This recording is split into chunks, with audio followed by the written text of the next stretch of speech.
Are you struggling to get your oil paint to do what you want? If you are just starting oil painting, or if you've been playing with it for a while, but you always have trouble smearing the paint around, you can't control it, you've got to wait until it dries so that you can go over the top. If you can't blend right, this video is for you. This is a recording that I did for my online membership community. I go live for them every Monday at noon with a different presentation. And this was one that I think is really, really important because I see people struggle with it all the time. What to do when you make a wrong mark on an oil painting and now you have a color in a place you don't want it and you want to move it out of the way. How do you layer colors on the top without it just melting in and disappearing? And how do you make a nice, clean, soft edge between two colors or blend two colors together? It really has so much to do with brush mechanics, just how you're using the brush. So it's not even necessarily the paint mixing. You can get all the paint mixing and the color choices right, but be using the brush wrong and have it all not work out. So that's what this is about. I decided to share it with all of you, even though it was something in my membership community, because it's just so incredibly important and it can be really hard to verbally describe and to figure out what to do. So I hope you enjoy this video. Please like and subscribe if you do. And if you're looking for a community to be able to grow as an artist, learn how to create more realistic paintings, and get fresh ideas from others, consider looking into my membership. You can find it at schoolofrealistart.com. Because I think that brushwork is one of those almost kind of more advanced concepts, because it really takes like getting used to how the paint feels, getting used to how it moves around, and figuring out how to kind of like manipulate that. So I'm trying to break it down into some different ways to use the brush. So I'm kind of looking at like 4 different ways to use the brush, but we'll see if it really ends up being 4, to describe different ways and different reasons that you would use a brush. So to keep it simple, I am just using the same brush for all of this. I may have more than one, but it's the same kind. So I've just got today Filbert synthetic brushes. These are all ones that I got on Amazon. But you know, there are a lot of different brands, just basically that they're filbert shaped. I think that those are the most versatile paintbrush because having the curved edge, you can blend things, but also you have a wide edge and a narrow edge so that you can get, you know, more chiseled lines and stuff like that with them if you need to. And I like these kind of pert synthetic hairs for most of the stuff that I'm doing because they push back, but they don't leave too much of a brush mark, the way like a bristle brush does, that it has a lot of texture to it. So these are kind of like my workhorse brushes that I use for most things. Now there are certain things that you would want to use another kind of a brush for. Maybe I'll cover that in a future episode, but for now I just want to talk about how to actually physically use and manipulate the brush and manipulate the paint. So let's get started. Don't laugh at my little painting here, but I just wanted to put something down so that I had some wet paint really quick in order to mess with it and kind of show you different ways to use a brush. So the first one I wanted to start with is just what I think most of us do, and I'm going to be calling it licking. So the idea is that you just make the same motion over and over again with your brush. So here I'm going all horizontal. I'm thinking like when we want to get rid of brush marks in our mind, right? Like we don't like the texture of the paint that's down. So we just start doing this licking thing to try and neaten it all out. And that can be good for some stuff. You know, so here, just kind of like starting down here and then going up in order to create a transition is actually working pretty well. I still have paint on my brush, so I have not wiped it off or anything like that. And there's a certain amount of stuff that you can do with that, but sometimes I feel like we just go overboard with it. We use it when it's not appropriate, and we don't wipe off our brush. So since I've kind of come up here, I started with a light color and eventually I started picking up this dark color. Then when I move somewhere else, well, now I've got a mess again, you know, and so we can get into this like repetitive licking of the canvas, which isn't necessary. And if we're trying to do this on something like, let's say that I want to blend this edge here, this is where we're going to run into a lot of trouble. We're going from a very light to a very dark. And often what I see that we want to do in order to blend that is to keep that light color on the brush and go like over and over, back and forth in these long lines. And it does, you know, blend it a little, but it's kind of like it starts to feel dirty, if you know what I mean. And that long line, that long drag is often not very satisfying in the way that it looks. So this actually, you know, it's not looking too bad, but we can see the problems like at each end. You know, there's like a little bit of paint left there and stuff. So I think that there are some better ways to do this. I also want to mention, if you're trying to blend an edge like that, one of the last things that you want to do is go perpendicular over the edge that you're trying to blend, because it makes a stripe. It would be better to do that long licking motion. So I'm going to kind of cover that up by doing more of that long licking motion. All right, we're gonna talk a little bit more later about how to blend, but this licking motion thing can get you a certain ways, especially if you keep wiping off your brush. But I want to kind of stop for a minute and talk about another way to use your brush. And I want to use this way to show you how to make some corrections and make some changes while your paint is wet. So, you know, this is from the side, so it's a little different, but even still, when I'm looking at this head on, this is not a sphere. I kind of got some of this light paint out into the background. There's some shaping that can be done here. Probably this shadow is too wide here. It might need to arc down a little bit.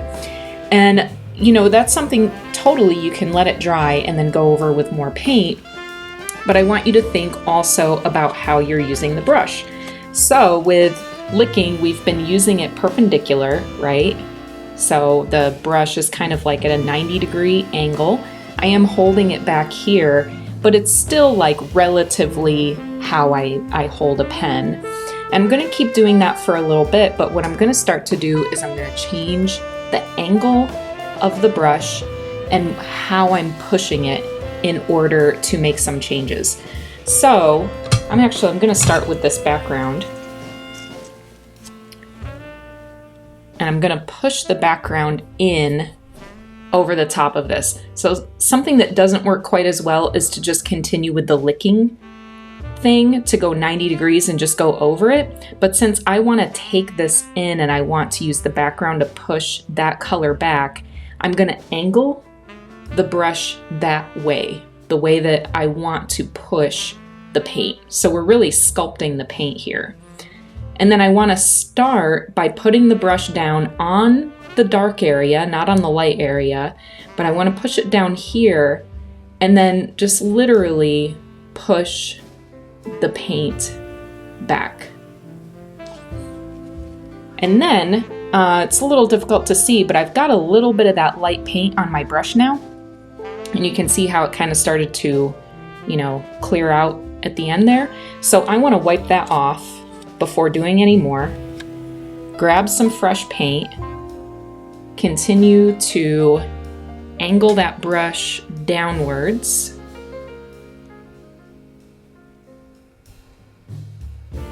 Just trying to do it in a way that the camera can see and I can see. And just slice off the top of that there and kind of push it down.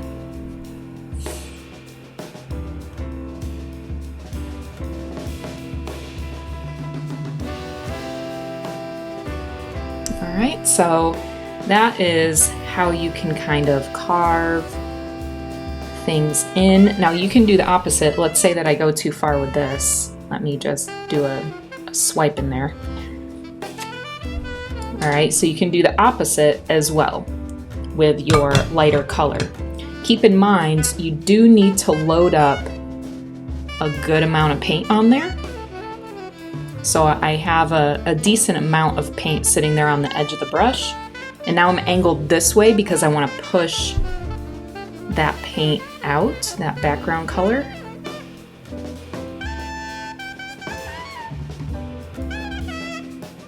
All right, and now I've got that background color on my brush. So I want to wipe it off, grab some fresh paint, and that's kind of how you prevent from getting a bunch of the background color kind of smeared in, is to keep wiping off your brush and grabbing new paint.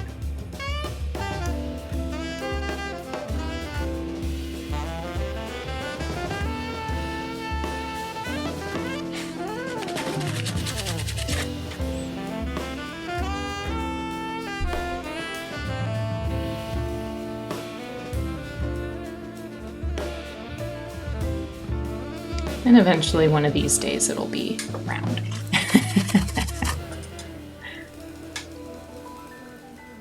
So yeah, anytime, you know, you end up dragging in a little bit of the background color on the edge, don't worry about it too much.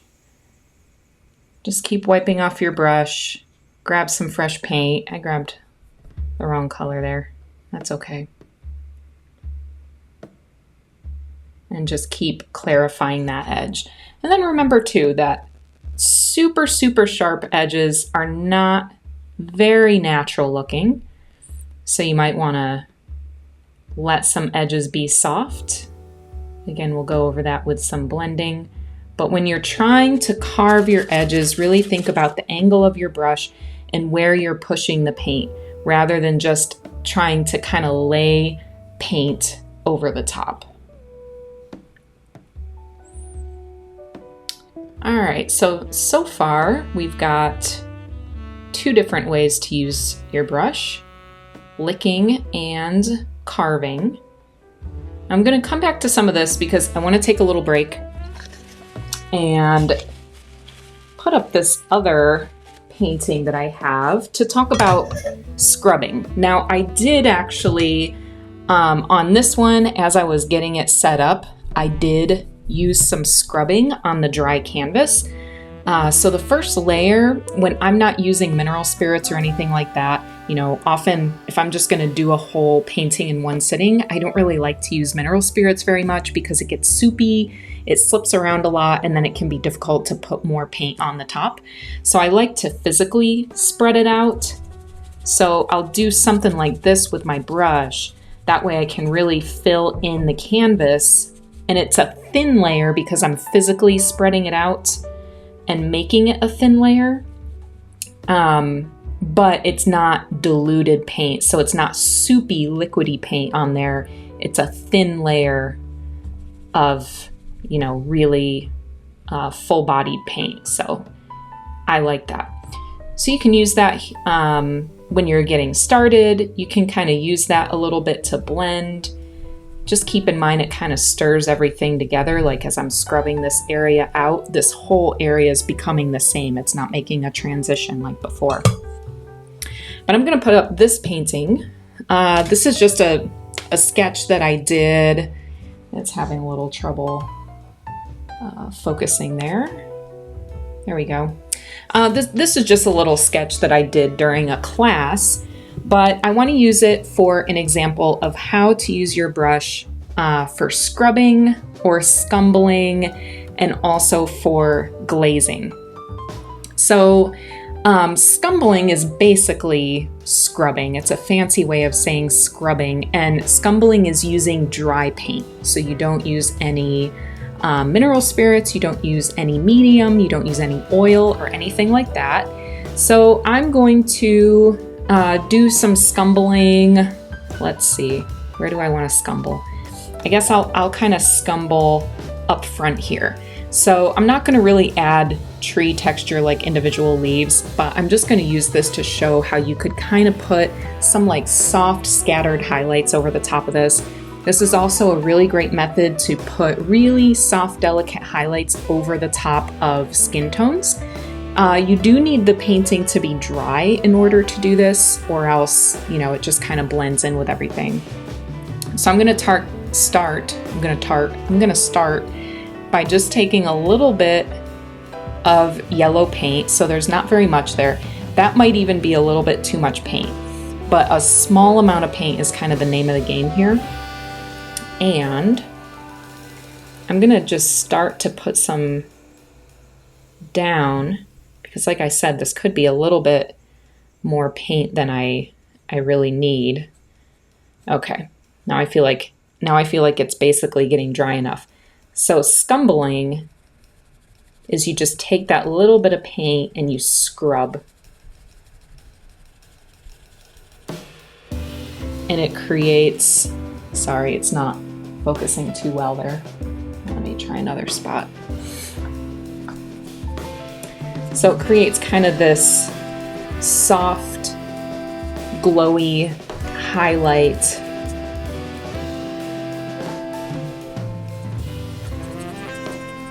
Or just like a, you know, like a gentle sort of film of color. Now we can also try this. I'm going to try to make this a little lighter. I'm mixing yellow and white together, just so you could see a different little effect there of how that would look. I'm going to put some down and wipe off my brush, because like I said, you want a little tiny bit of paint.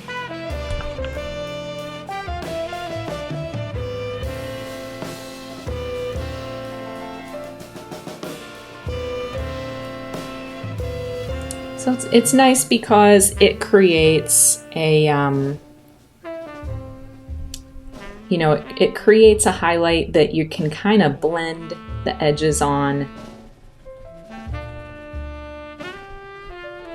And then, you know, you can see some of the stuff behind it at the same time. All right, so scrubbing or scumbling, that's one. You could also do this with a dark color. I didn't put a blue out on my palette, but I'm gonna take some red and black here. Let's say that I wanted to make some of these shadows a little bit deeper. You can kind of do the same thing there.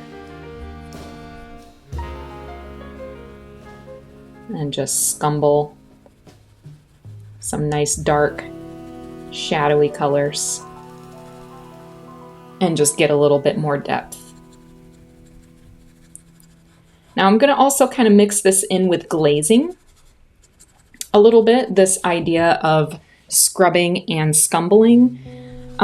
Glazing, you know, this is kind of like, it's like dry glazing because we're not using a medium. Now technically, if you add a little bit of a medium to this, just hang tight while I make that happen. So if we just add a little medium into this situation, this becomes a glaze. You know, generally when I am glazing, I don't want to accomplish all of the transparency of glazing through using the medium. I want to accomplish a lot of that by scrubbing it as well. If you have like, you know, 70% medium and 20% paint, it's just not a good recipe in terms of stability for the paint layer over time. Usually you want to use 20% or less medium compared to the paint. So as I put this on here, right, this is just the yellow mixed with a little bit of walnut oil. That is really, really strong. So that's why if we were gonna glaze this, and I've kind of thought it would be interesting to just see what happens if I put basically a yellow glaze over an entire painting, right? Like I've just been curious how would that look? So now I can find out.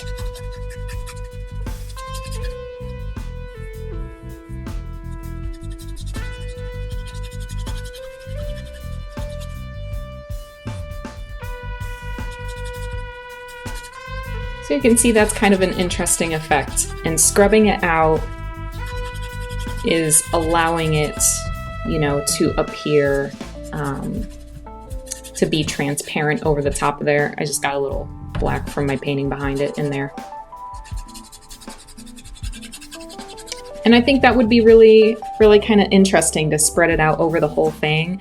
Maybe then scumble some white back into that mountain in the distance, since it got a little dark in comparison to everything else. But essentially that concludes my presentation on scrubbing and scumbling. So definitely think about using your brushes that way. A little caveat, a little note for you there as well, is that this is not the thing to do with your most expensive, delicate brushes. So save this for brushes that are a little bit worn out, brushes that you didn't spend a lot of money on, that kind of a thing, because it does damage the brush physically to be scraped against canvas like that. All right, so that's third. And you know, this last way of using a brush, I don't feel like I have a good term for it. And I think that this one is really kind of key in learning how to, you know, make more purposeful brush marks, I guess is what I'm trying to say. So, I'm gonna start to like add some highlights on here and maybe restructure some of the transition from light into shadow there. Well, let me see. I'm gonna use some white and yellow. So something that I see a lot, right? If I'm gonna start to put a highlight in here and I'm still keeping that first sort of position that I talked about, that I'm holding the brush like a pen or like a pencil, even though it's a little far away. I mean, that's good that I'm not holding it all the way up here, but holding it back. If I keep that perpendicular stance and I want to add a highlight on here and I lick with it, that highlight starts to go into the paint. Especially the more that I do and the more that I try to blend it around. So it's there a little bit, which is nice, but it's also kind of disappearing. I'm gonna see if I can change the exposure here just a little bit.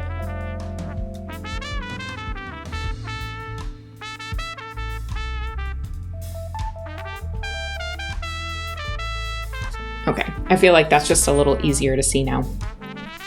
So what I want to recommend in order to be more deliberate is to start to hold your brush this way so that the end of it is in the palm of your hand. If you need to get a little closer to the front, that's okay, but that you're wanting to hold it this way. What this is going to do is it's going to allow you to put less pressure on the end. You know, sometimes when we start like this, we get a really harsh brush mark with, you know, an edge on one side or on either side, something like that. So we want to start to hold it this way. That'll put less pressure on the end, and that also allows you to lay the brush down. So now instead of working perpendicular, which is pushing this paint into all the paint underneath it, we want to lay it down, and that's going to set the paint right on top. I'm gonna get a little bit more paint here.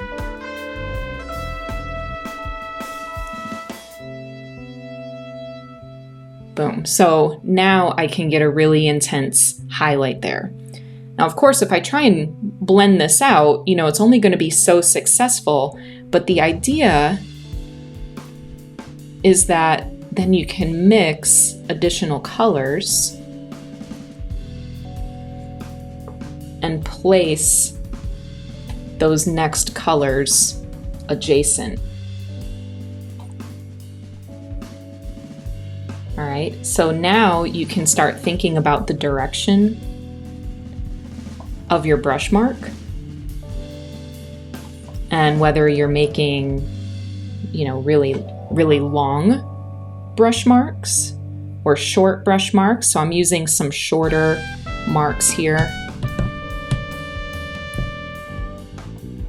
Just gradually change that color as you go around. So I feel like, you know, this really requires you to be more intentional about your color mixture, about how you're putting the paint down, because you're not relying on just licking the paint over and over again, right?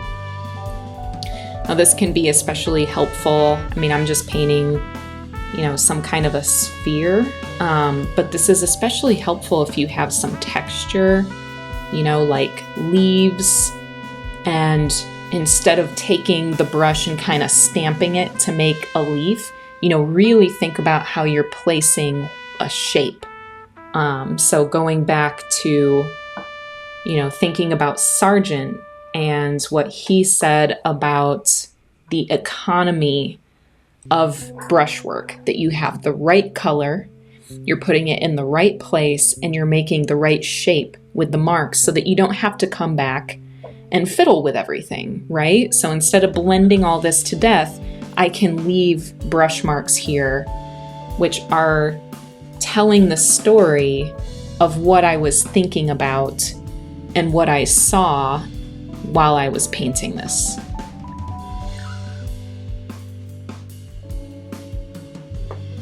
Okay, so then,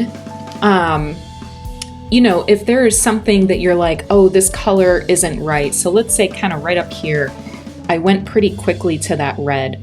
Instead of blending it in order to change it, you mix a different color and just lay it right over the top. And that's kind of the nice thing about using your brush like this, is that color goes over the top and it doesn't just melt in. So when you take a color and you put it down and you lick it again and again, right? All that color just kind of disappears. So if you're really trying to change the color and it's not working, let's say I'm gonna make this red just for an example. So I've got, you know, maybe this wasn't the best example because red paint kind of takes over everything, but if I really need to make this area red and I lick with it, it's blending in.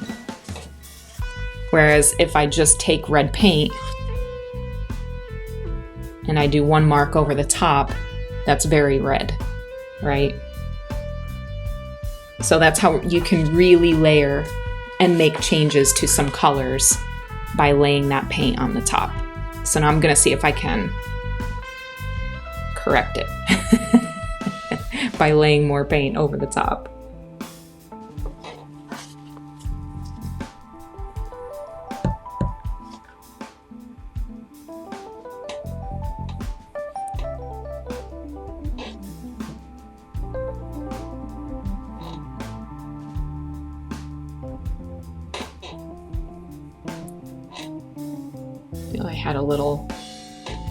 I had a situation there with light paint on one half of my brush and darker paint on the other half.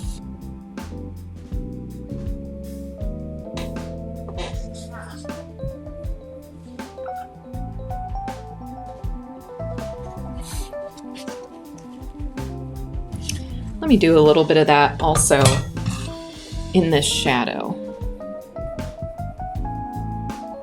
So let's see if this color, it's about the same. I want to get a little darker color in the core of this shadow.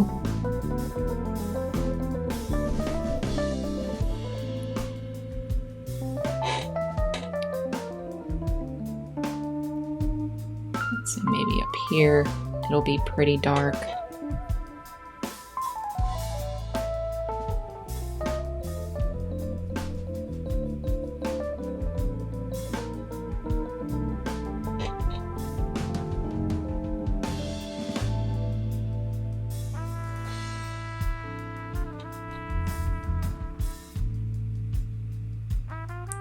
right in that core here, it would be pretty dark.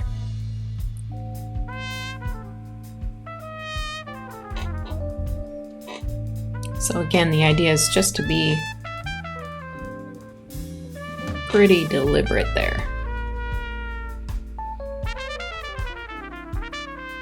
Now let's get a little reflected light.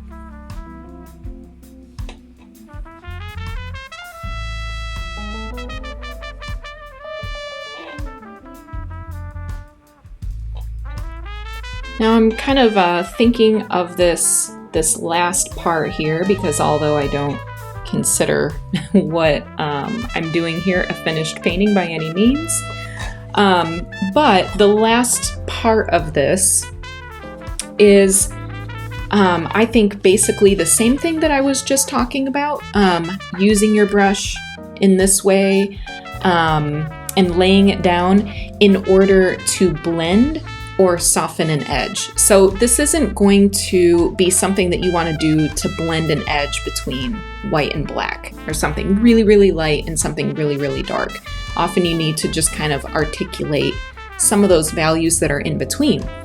But if you want to soften an edge, so right here, for example, kind of between this halftone and the shadow, or the edge here between the shadow and the reflected light, that there's a difference, but it's not, you know, like hugely different. Or let's say that you want to kind of soften and maybe even a little bit shape up an edge, like the back here of the spear, that, you know, this is a little jagged kind of, or even if I wanted to soften something around the outside edge here, like just create a softer edge.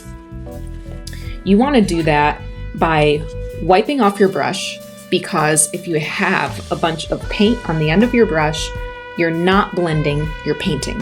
And we want to blend and not paint, right? So it doesn't need to be perfect, but you want to wipe off as much paint as possible.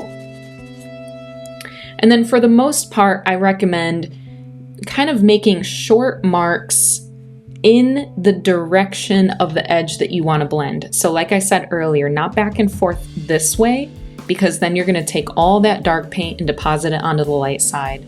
You're going to take all the light paint and deposit it on the dark side, and it's going to stir together. So we don't want to stir the paint, but just lightly drag your brush in the direction of the edge, so we can see that's already doing something. And you can do it a couple times depending on how much you want to blend it. And then at some point you need to wipe off the brush because you're picking up paint. So just don't underestimate how much or how often you should be wiping that brush. If it's starting to not really work, that's an indication. All right, and if you have the brush perpendicular, it's often just pushing things around a little bit too much. So that's why you want to lay it down and use really light pressure.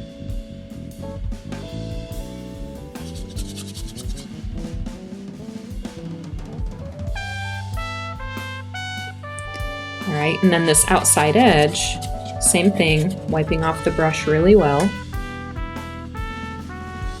And just dragging the brush in the direction of the edge. So that really smoothed it up. Just doing that, just dragging it around. I stopped where that shadow begins because if I continue, I'm going to drag the light paint down into there, which might not be such a bad thing, but just something you want to consider. And again, going with that direction. Now, I think if I get my light brush, I can do that on this light side too. Let's see if it works. Well, let's say I just want to soften. Oh, that brush is pretty like. Let me get another paper towel.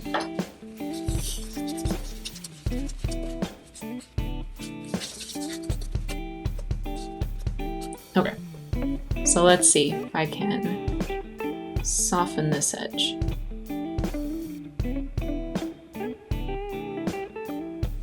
Not too bad. I kind of moved my hand in a little bit of a wavy way, so I didn't get it as curved as I wanted to. Well, let's see if I try it again. Sometimes just giving it a little second go. There we go. That's a little better. So it creates a soft edge, but without blending it too much. It gets a little bit of blending going on there, not like crazy. Again, we can kind of shape it up a little bit. But I think we're just about at the end of this demonstration. Hopefully that gives you some different ideas for how to use your brush, and hopefully these things come up when you're painting and you're working on something and just how you're trying to make something happen isn't working. Hopefully this comes to mind for you and helps you do things a little bit differently. So I didn't have a name for the last one, but I think the biggest thing is just the angle that you're using your brush there. Having the pressure on the end of the brush be softer so that that paint can sit on top and it doesn't get mixed into the paint on the bottom as much. Of course, if you're wanting the paint to mix together and you're just wanting kind of your colors to sort of melt away a little bit, definitely then go ahead and use your brush in the upright position. I would say that when I begin a painting, I start with, this kind of a hold and doing very perpendicular things. And then as I progress in those stages, I start to hold the brush more like this because I'm trying to articulate subtle transitions and add more paint on the top without all that paint just disappearing. And then of course, when a paint is dry, think about glazing, think about scrubbing and scumbling. And remember, if you're trying to correct a shape, or you're trying to you dragged a background color into the light color, you're trying to get it out, remember to angle your brush and think about it like sculpture and like you're trying to push paint outside of a boundary. So angle this way to push paint out that way, angle this way to push paint in there, and really use that direction of the force to move the paint where you want it. Hey guys, I hope you found that useful. If you have any questions, if there's something that you feel like I should have covered that I didn't, leave it in the comments below. If you found this helpful, give me a like and a subscribe, and I look forward to seeing you in the next video.